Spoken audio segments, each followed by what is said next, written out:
नमस्कार। आज पढ़ते हैं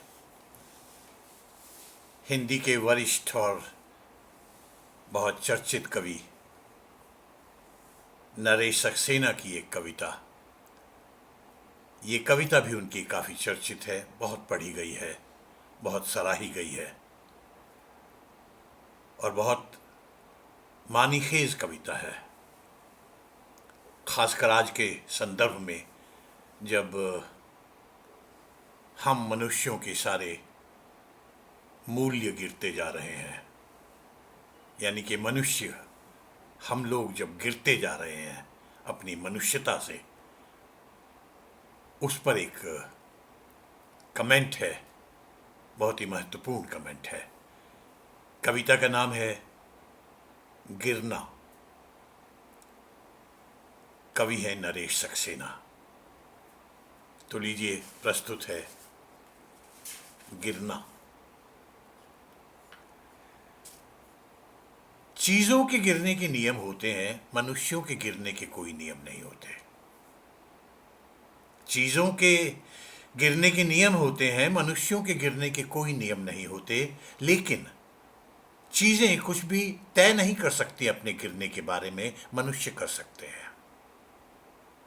चीजें कुछ भी तय नहीं कर सकती अपने गिरने के बारे में, मनुष्य कर सकते हैं।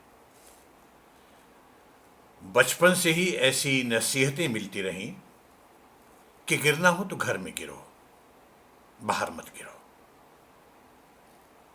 कि गिरना हो तो घर में गिरो, बाहर मत गिरो। यानी चिट्ठी में गिरो, लिफाफे में बचे रहो।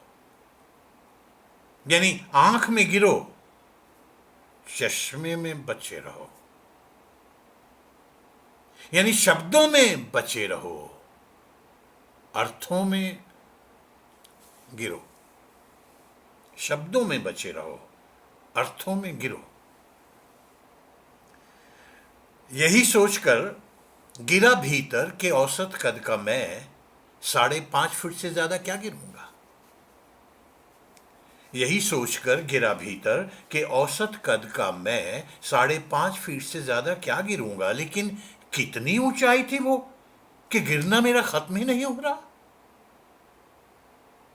लेकिन कितनी ऊंचाई थी वो कि गिरना मेरा खत्म ही नहीं हो रहा।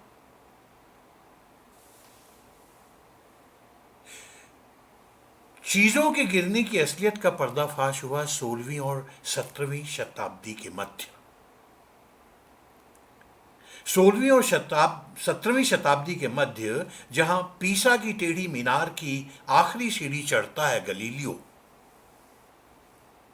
और चिल्लाकर कहता है, इटली के लोगों, अरस्तु का कथन है कि भारी चीजें तेजी से गिरती हैं और हल्की चीजें धीरे धीरे गिरती हैं। लेकिन अभी आप अरस्तु के सिद्धांत को गिरता हुआ देखेंगे लोहे के भारी गोलों और चिड़ियों के हल्के पंखों और कागजों और कपड़ों की कतरनों को एक साथ, एक गति से, एक दिशा में गिरते हुए देखेंगे। लेकिन सावधान, हमें उन्हें हवा के हस्तक्षेप से मुक्त करना होगा।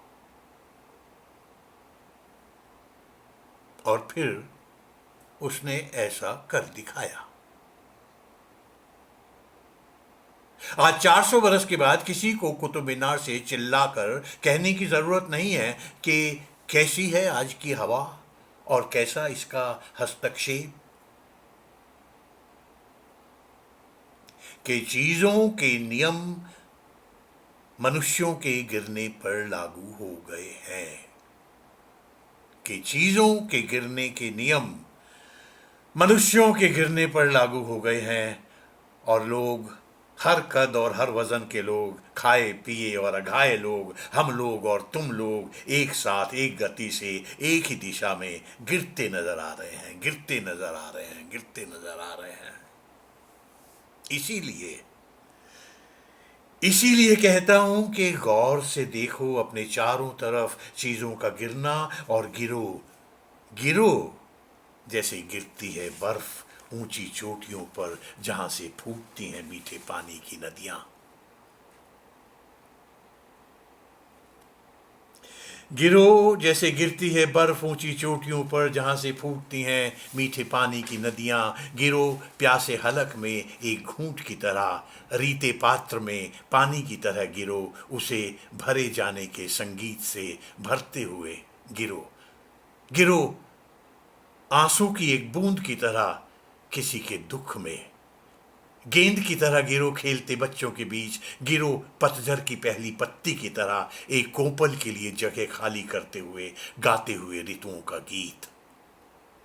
गिरो पतझर की पहली पत्ती की तरह एक कोपल के लिए जगह खाली करते हुए गाते हुए ऋतुओं का गीत कि जहां पत्तियां नहीं झरती वहां वसंत नहीं आता।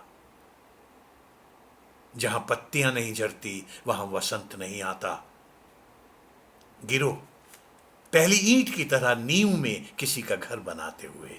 गिरो जलप्रपात की तरह टरबाइन के पंखे घुमाते हुए अंधेरे पर रोशनी की तरह गिरो। गिरो गीली हवाओं पर धूप की तरह इंद्रधनुष रचते हुए।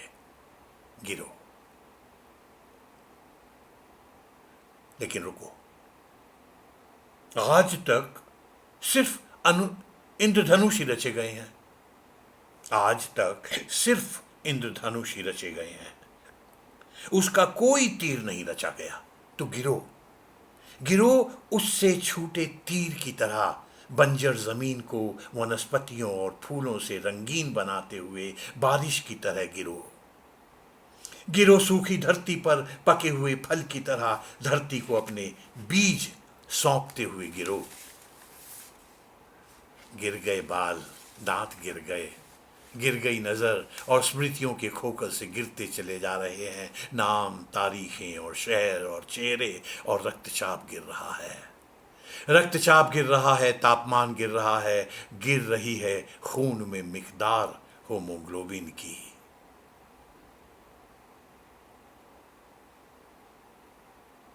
खड़े क्या हो बिजूके से नरेश, खड़े क्या हो बिजूके से नरेश। इससे पहले कि गिर जाए समूचा वजूद एक बारगी, तय करो अपना गिरना। तय करो अपना गिरना, अपने गिरने की सही वजह और सही वक्त, और गिरो किसी दुश्मन पर गाज की तरह गिरो। गिरो वज्रपात की तरह गिरो, और मैं कहता हूं गिरो गिरो गिरो। धन्यवाद।